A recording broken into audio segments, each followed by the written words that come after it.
Hola a todos y todas, un gusto poder tenerlos nuevamente en una de estas entrevistas que hemos denominado Educación a la Constitución.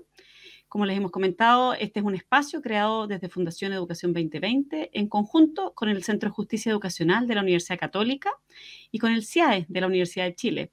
Y lo que buscamos es aportar a poder profundizar, a poder ahondar en temáticas que son relevantes desde la perspectiva educativa en el marco de la discusión de la nueva Constitución en el que estamos como país, ¿no?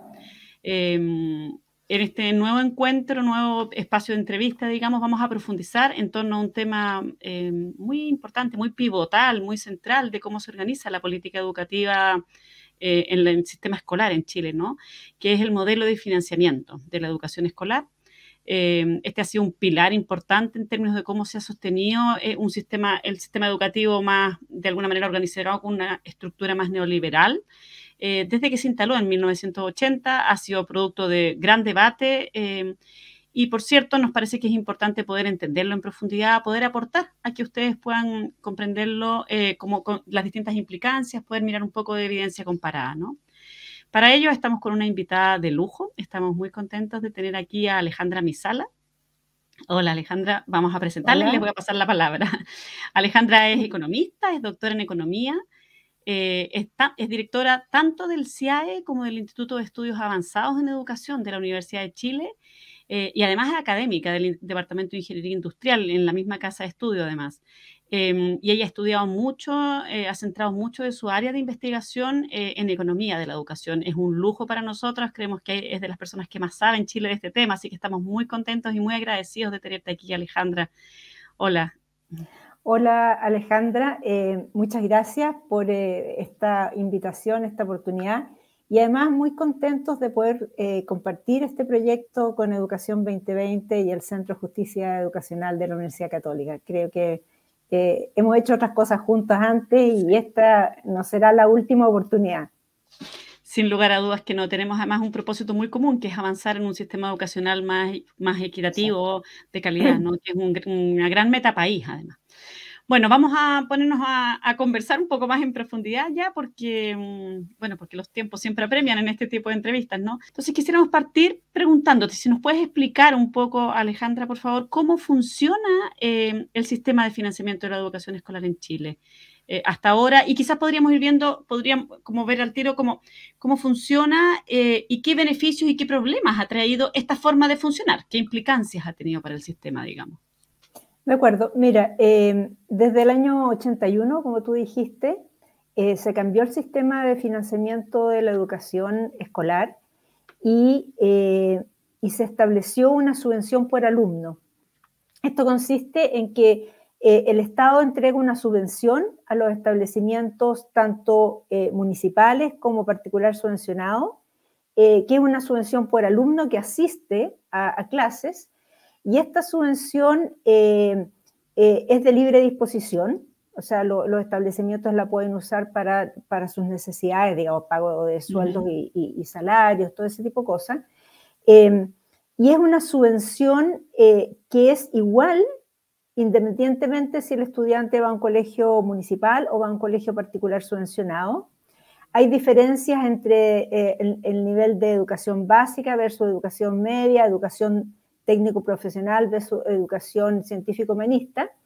Y hasta el año 2008 no había ninguna consideración de esta subvención en términos del nivel socioeconómico de los estudiantes. No se consideraba, por ejemplo, que efectivamente se necesitan más recursos para educar a un niño, una niña, a un joven que venga de una familia de menores recursos.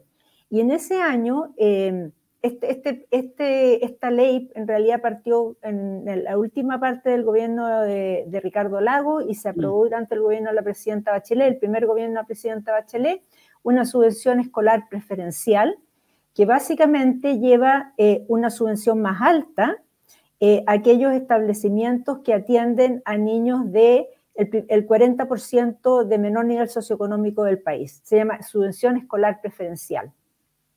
Y además una subvención que se llama por concentración, y es que aquellos establecimientos que tienen un porcentaje alto de niños del 40% de menor nivel socioeconómico reciben un adicional. Un apoyo, claro. Porque efectivamente cuando hay concentración, obviamente se necesitan más recursos. Esta subvención hasta hace muy poco no tenía, digamos, la subvención general, no la subvención escolar preferencial, no tenía ningún requisito en términos de algún monitoreo respecto de su uso, alguna exigencia en el sentido de qué es lo que está ocurriendo contra esa subvención. Solo eso cambió a partir del movimiento pingüino y todo el movimiento que hubo, la nueva Ley General de Educación y el sistema de aseguramiento de la calidad de la educación que creó la Superintendencia de Educación, que sí se encarga ahora de ver en qué se gasta, cómo se gastan los recursos públicos. Si bien es de libre disponibilidad, como decía yo, pero efectivamente hay un cierto monitoreo de su uso. Perfecto. Y solamente para hacer un punto adicional, lo que ocurre es que este va acompañado de un sistema de elección de los padres y madres, por cierto, del establecimiento donde educan a sus hijos. Entonces, en la medida que una familia matricula a su hijo o su hija en un establecimiento, los fondos van directamente a ese establecimiento. Entonces, el número de estudiantes que tiene un establecimiento determina los recursos que ese establecimiento recibe. Creo que es importante aclarar eso.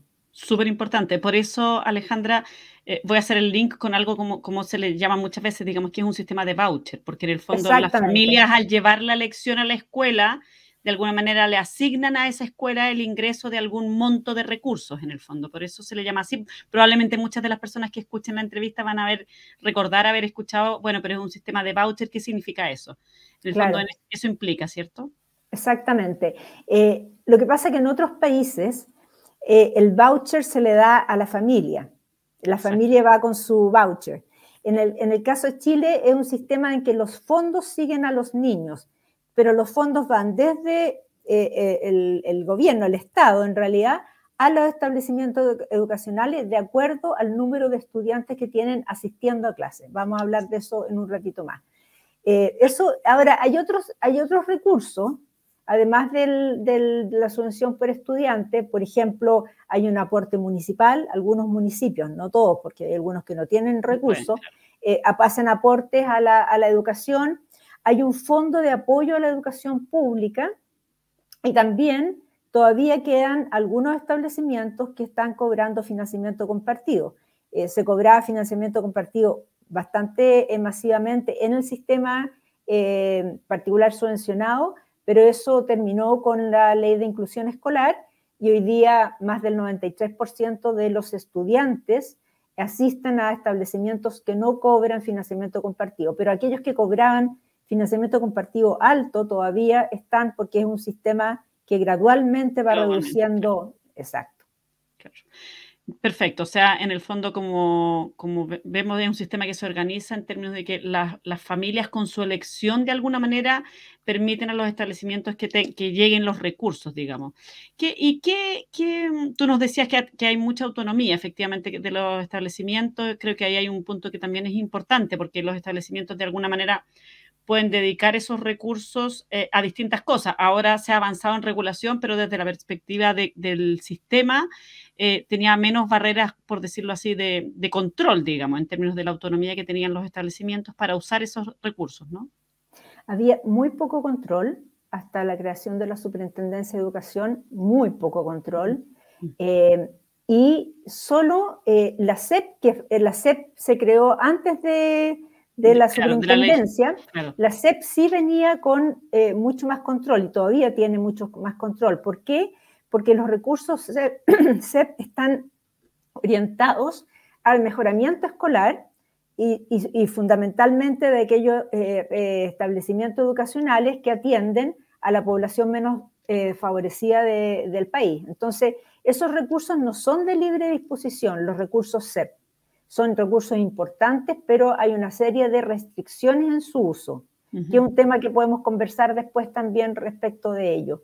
Quiero también comentarte que lo que está detrás de de esta forma de financiamiento tiene que ver con crear lo que se llama un cuasi mercado en educación. Eso es súper importante. Que el hecho, ¿cuál es la idea detrás? Es una idea de que los padres, al elegir el establecimiento, llevan los recursos al establecimiento y permiten que el establecimiento se financie.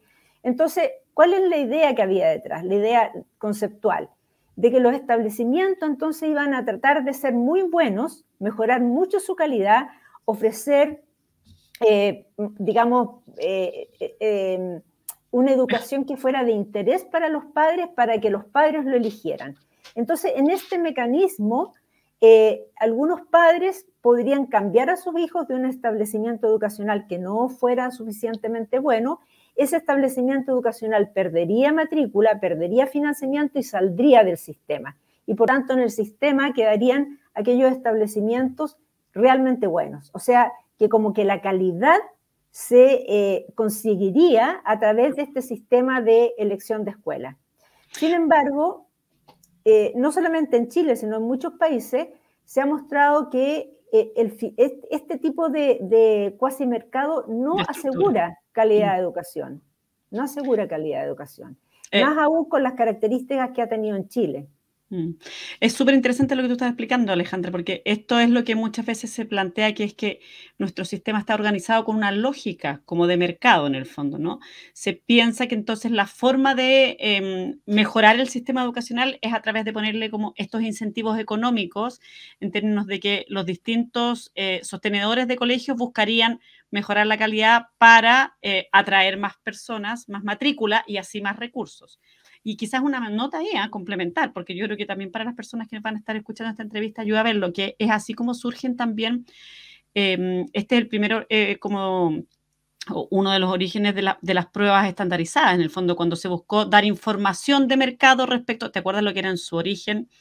Yo dije en los 80, ¿no? El PER, la prueba de evaluación de resultados, lo que busca es, en el fondo, poder entregar información a los apoderados para que los apoderados luego puedan, en este, entre comillas, mercado educacional, puedan ir y premiar con su elección a algunos establecimientos, y al premiarlos con esa elección a esos establecimientos les llegan los recursos, ¿no? Exactamente. Ahora, la pregunta es ¿por qué no funciona esto? Entonces, hay varias razones. Algunas razones tienen que ver con que no es llegar y cambiar a tus hijos de establecimiento educacional. O sea, no es como que tú te cambias, no me gustó cómo me veo con esta camisa verde, me pongo una azul como la tuya. No. Claro. Hay todo un tema que tiene que ver con sacar a los niños que tienen sus grupos de compañeros de un establecimiento a otro. Por otro lado, entonces hay una cierta dificultad ahí de que no es tan fácil, no es como vas a comprar cualquier papa de zapatos, al mercado. Claro. Exacto. Claro. La otra razón es porque el sistema en Chile se acompañó de dos características que hacían aún más inviable que funcionara esta presión por la competencia. Uno, que a los establecimientos particular subvencionados se les permitió, y eso también ya no es así, pero se les permitió, estoy hablando antes del año 2015, de la ley de inclusión, se les permitió seleccionar a sus estudiantes. Entonces los establecimientos seleccionaban estudiantes y por tanto seleccionaban a aquellos estudiantes que para ellos eran más fáciles de educar.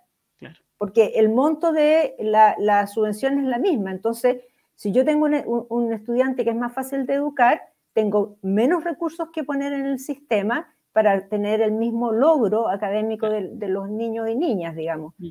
Y por otro lado, se les permitió cobrar un financiamiento a los padres, que se llama financiamiento compartido en Chile, que es por sobre lo que reciben de la subvención. Ahora había había una tabla donde se iba descontando parte de la subvención en la medida que el financiamiento compartido que se cobraba era mayor, era más alto. Claro. Entonces, esos dos elementos son elementos que de hecho en ningún otro sistema han coexistido de la forma que coexistieron en Chile, porque lo que eso te lleva a que no haya ningún incentivo, digamos, pensando incluso en términos económicos, por mejorar la calidad que tú estás ofreciendo o el proyecto educativo que tú estás ofreciendo, porque puedes seleccionar y puedes cobrar.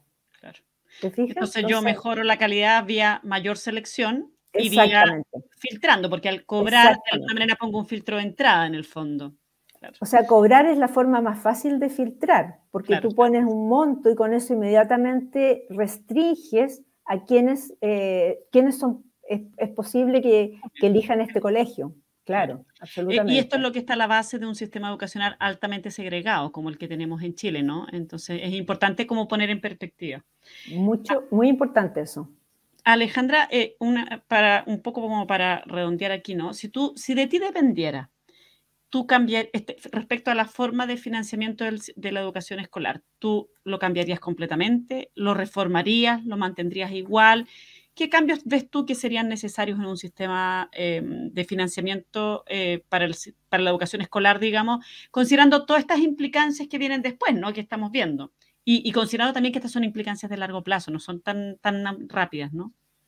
Sí, hay otro elemento que yo creo que es importante traer a la conversación antes de contestarte la Sí, por pregunta, que es súper supuesto. relevante, y es que este sistema tiene algunas ventajas, porque para algunas fortalezas, por decirlo, que uno que es súper claro, es transparente, le llega efectivamente los recursos a los establecimientos. Digo Claro, eso claro. porque no es obvio, por ejemplo, en otros países hay mucho más complejidad en esto. Entonces, tiene esas ventajas, pero se ha generado un problema de financiamiento de los establecimientos educacionales, sobre todo de aquellos establecimientos pequeños y medianos. Cuando hablo de pequeño y mediano digo en términos de estudiantes, Sí, claro.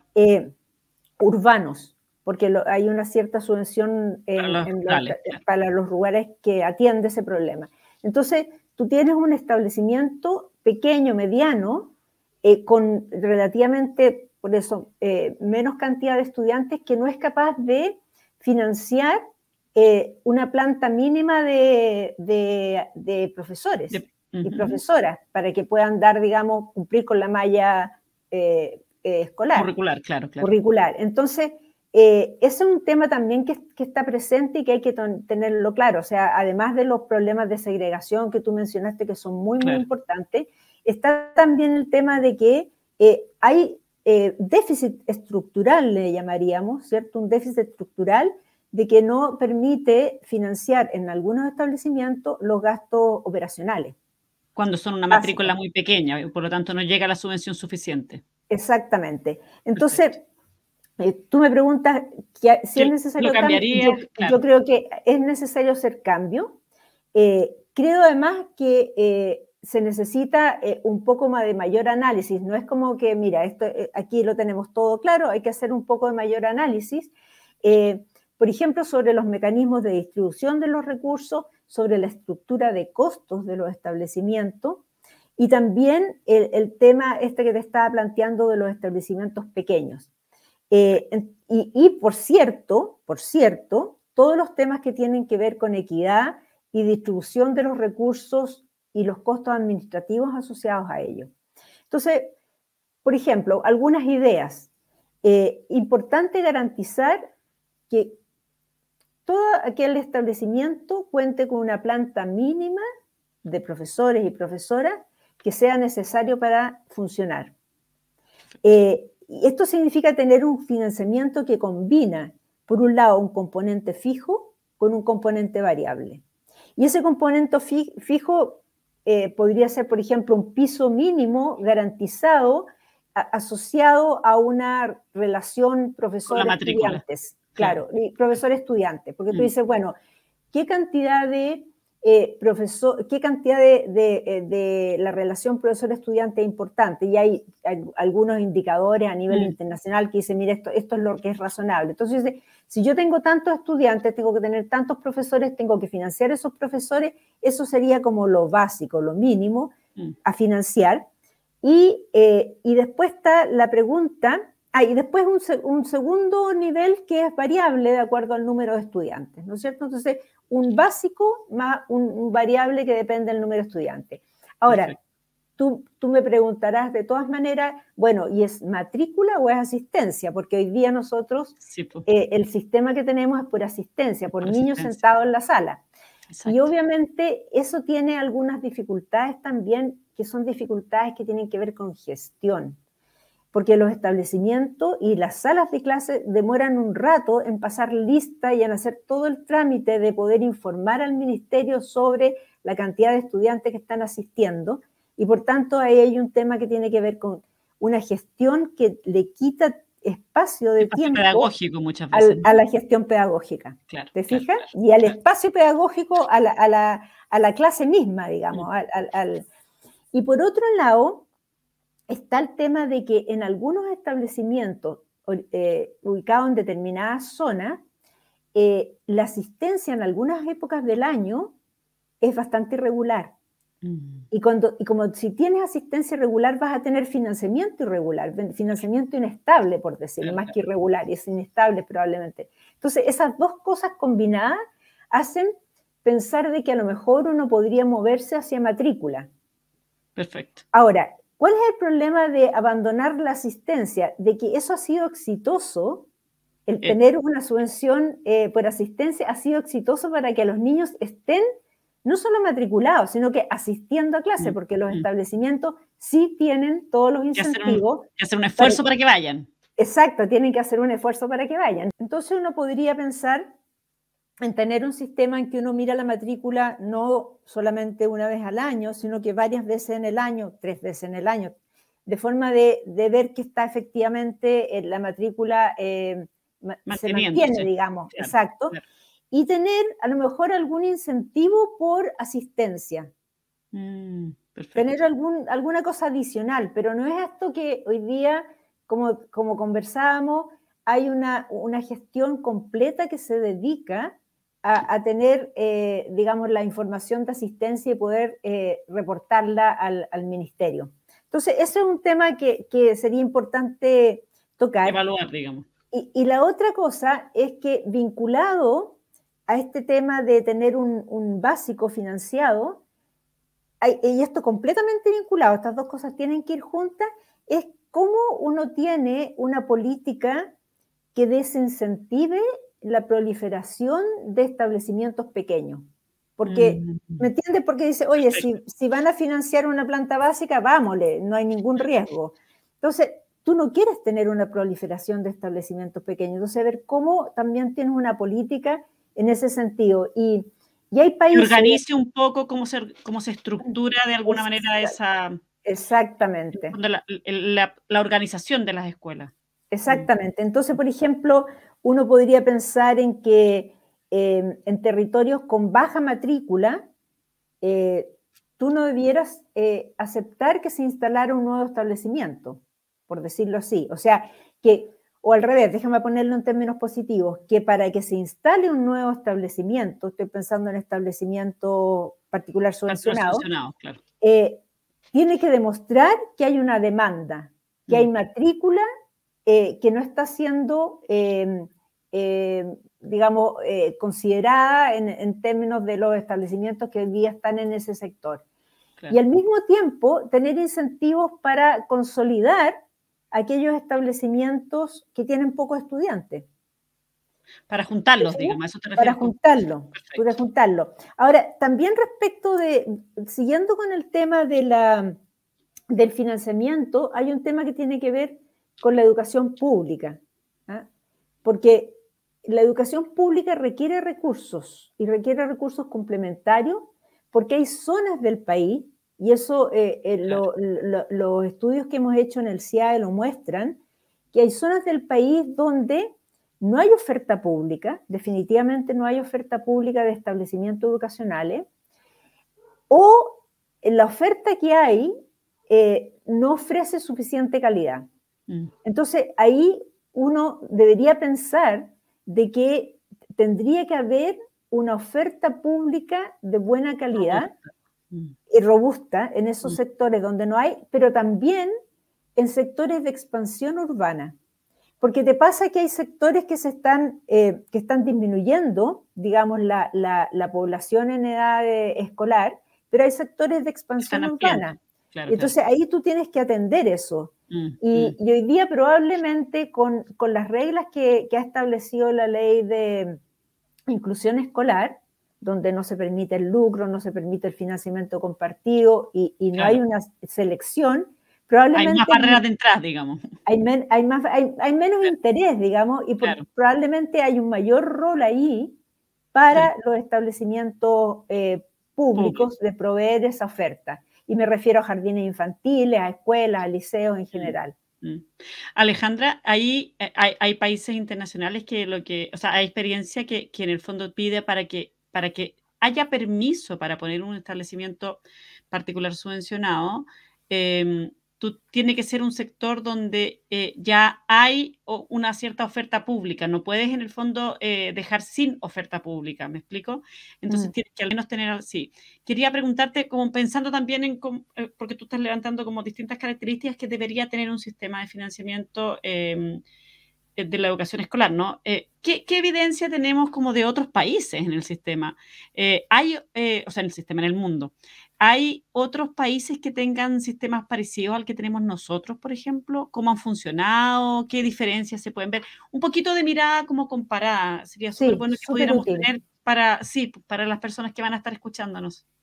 Mira, en términos, lo que nosotros tenemos, como hemos estado hablando, Alejandra, este sistema que es un sistema nacional de elección de escuelas, ¿ya?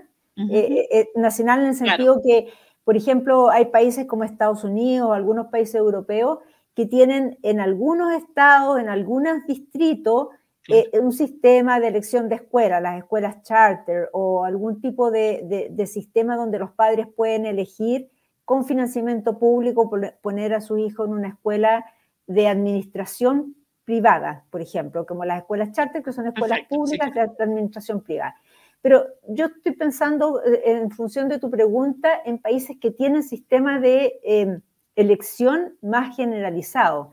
Y ahí, por ejemplo, está Dinamarca, están los Países Bajos, está Nueva Zelanda, que también tiene, y Suecia, que son sistemas más generalizados. Ahora, estos países que te nombré son bien diferentes en el sentido que, por ejemplo, Dinamarca y los Países Bajos tienen este sistema. Dinamarca creo que es de 1855, por ahí. Los Países Bajos de 1917 son sistemas muy consolidados. Muy consolidados, claro. Cuya razón tiene que ver con muchas veces con temas o religiosos, la posibilidad de que las familias puedan acceder a educación de distintas religiones y no solamente un sistema, por decir así, no religioso. Claro. Y también en el caso, sobre todo en el caso de Dinamarca, es un sistema la lógica que había detrás es que el Estado no sea el único proveedor de educación, ¿ah? Un Estado central que provee educación. Y eso se negoció y se estableció y ya ha funcionado hasta ahora. En el caso de Nueva Zelanda y de Suecia, son casos más parecidos a Chile, que tienen que ver con esta idea de establecer cuasimercados, ¿ah? De establecer una mayor competencia en el sistema educacional, buscando que a través de esa competencia haya mejoras en calidad. Y si tuviéramos que mirar a un país pensando en si quisiéramos, en el fondo, si al momento de pensar en el diseño de un nuevo modelo de financiamiento, de incentivo, ¿a dónde deberíamos mirar, crees tú? ¿Qué país te parece interesante como pensando en algo que podríamos proyectar, algo nuevo, no? Yo creo que son varios países. Por ejemplo, esta idea de tener una planta mínima financiada lo tiene Nueva Zelanda, que es uno de los países que te acabo de mencionar. Ellos tienen este sistema en que se garantiza a los establecimientos educacionales una planta mínima que permite funcionar adecuadamente y cumplir con la malla curricular, como hemos estado hablando, y que lo combinan también con un sistema donde hay un financiamiento que depende de los estudiantes, más variable exactamente, y donde los establecimientos pueden financiar otras actividades con esos recursos. También en el caso de los Países Bajos, tienen estos sistemas de optimizar la oferta, que es lo que estábamos hablando antes, porque Perfecto. estas dos cosas, como te digo, tienen que ir juntas, porque si no, tú puedes generar un incentivo súper incorrecto. Claro. Entonces, pero por ejemplo, en los Países Bajos, hay que demostrar que hay familias y un grupo suficientemente significativo de familias que requieren un nuevo establecimiento educacional antes de crear un establecimiento educacional. Y se regula también la creación como del cierre de los establecimientos, cuando, por ejemplo, efectivamente no hay suficiente matrícula, claro, se incentiva la consolidación de establecimientos. No es que los cierren, pero se consolidan los establecimientos. O sea, eso está hecho, sí, está hecho. Se gestiona un poquito entonces cómo se organiza las escuelas, y se van analizando. Y por ejemplo, si durante 3 años seguidos se está produciendo una baja importante de matrícula, obviamente ahí se toman estas decisiones, digamos, de qué hacer con estos establecimientos de forma de no tener un montón de establecimientos pequeños con déficit estructural o con una carga muy fuerte para el financiamiento de parte del Estado. Pensando en nuestra conversación constitucional, en el debate que está habiendo en este momento, ¿es este un tema que debiera discutirse? ¿Crees que, o sea, qué nivel